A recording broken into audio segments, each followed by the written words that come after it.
थांबा. गोपीचंद पडळकर जी आहेत का सभागृहात?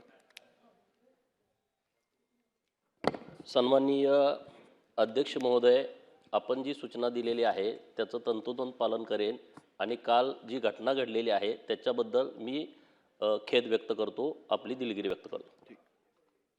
और सर. अध्यक्ष महोदय,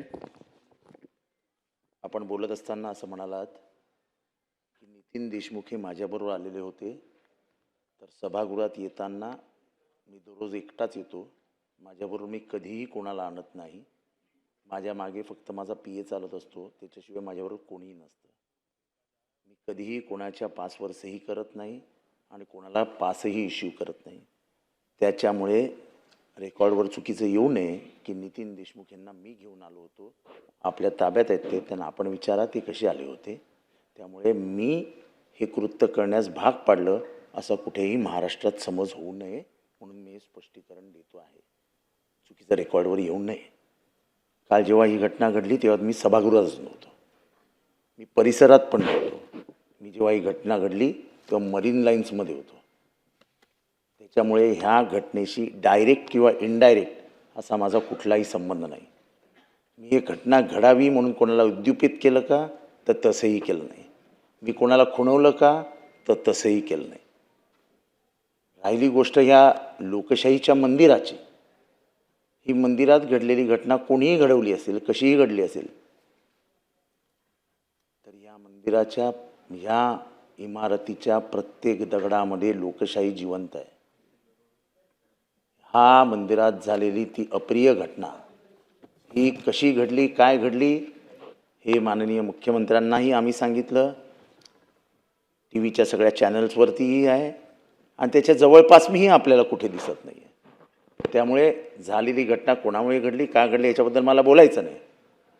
पण अध्यक्ष महोदय, मी आपल्याकडे काल निवेदन केलं होतं की माझ्या व्हॉट्सअपवरती, माझ्या ह्याच्यावरती मला अत्यंत गलिच्छ भाषेमध्ये शिवीगाळ करण्यात आली, मला मारण्याची धमकी देण्यात आली.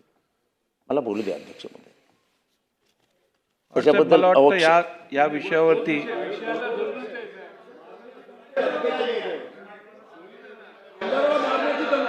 तर अध्यक्ष महोदय, मला वाटतं या विषयाचं गांभीर्य या सभागृहातील सर्व सदस्यांनी घेणं आवश्यक आहे.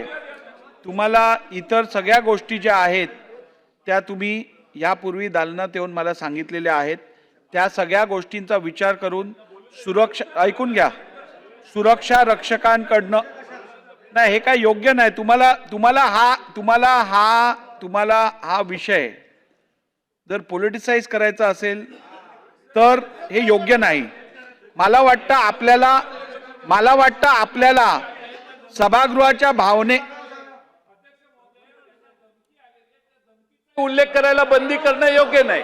त्यांना बोलू दे ना. अध्यक्ष महोदय, धमकीचा उल्लेख करण्याला कोणाची मना नाही. विषय काय चाललेला आहे, आज जो विषय अध्यक्षांनी एखादा प्रस्ताव मांडल्यानंतर कधीतरी राजकारणाच्या पलीकडे जाणार आहोत आपण की नाही जाणार आहोत, तर त्याचं वेगळं मांडता येईल ना. पण एक विषय जर अध्यक्षांनी मांडला, एक निर्देश अध्यक्षांनी दिला आहे, नाही असं नाही होत. जयंतराव कुठेतरी, हे बघा जयंतराव, एका गोष्टीत आपण एक लक्षात ठेवा, फार सिनियर आहात आपणही हे लक्षात घेतलं, ही प्रतिष्ठा काही कोणा व्यक्तीची नाही, इथे बसलेल्या प्रत्येकाची प्रतिष्ठा या ठिकाणी खराब झाली आहे. आज या ज्या शिव्या बाहेर पडतायत त्या काही एकट्या पडळकरला किंवा यांच्या माणसाला नाही पडत आहेत. आपल्या सगळ्यांच्या नावाने या ठिकाणी बोललं जातं की हे सगळे आमदार माजले म्हणून. जरा काही गांभीर्याने घ्या. ही प्रत्येक गोष्ट अशी पॉलिटिसाइज करून आपण महाराष्ट्रातल्या जनतेला काय सांगणार आहोत जयंतराव, हे बरोबर नाहीये.